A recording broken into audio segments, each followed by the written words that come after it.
हमारे देश में बाहर से पैसे आए और उसका कोई हिसाब किताब ना हो तो क्या हमारा देश सेफ रह सकता है?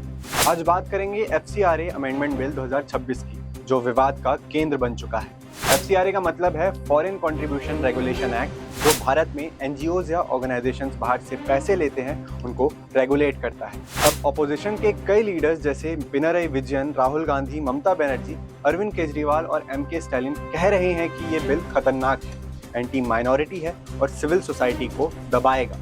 लेकिन हकीकत कुछ और ही है। ये बिल किसी का काम बंद करने के लिए नहीं है।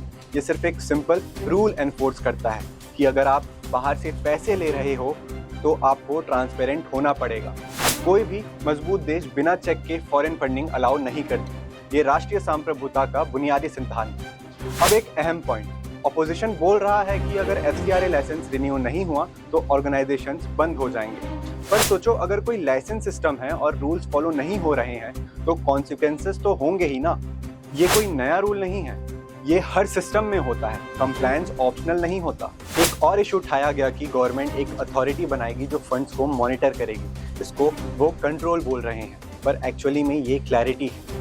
पहले सिस्टम थोड़ा बिखरा हुआ था और अब एक स्ट्रक्चर्ड मैकेनिज्म होगा जिससे मिसयूज और डाइवर्जन को रोका जा सके। सबसे ज्यादा इमोशनल एंगल यूज किया गया है माइनॉरिटी फियर का, लेकिन सच ये है FCRA लॉ रिलीजन न्यूट्रल है। ये किसी हिंदू, मुस्लिम, क्रिश्चियन या किसी भी समुदाय को टारगेट नहीं करता।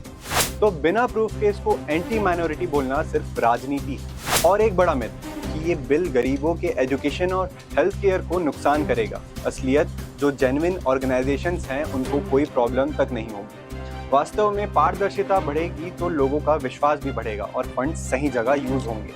हर साल लगभग 22,000 करोड़ रुपए फॉरेन फंडिंग आती है भारत में और 16,000 ऑर्गेनाइजेशंस तक जाती है। इतना बड़ा अमाउंट प्रॉपर मॉनिटरिंग के आए तो रिस्क तो जाहिर है।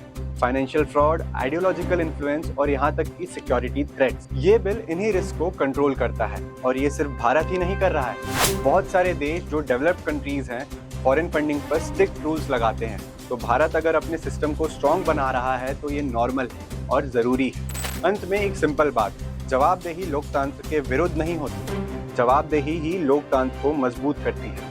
FCRA अमेंडमेंट बिल 2026 किसी को चुप कराने के लिए नहीं, बल्कि सिस्टम को साफ और पारदर्शी बनाने के लिए है। तो सवाल यही है, क्या ये बिल सच में प्रॉब्लम है या फिर सिर्फ पॉलिटिकल नैरेटिव बनाया जा रहा है?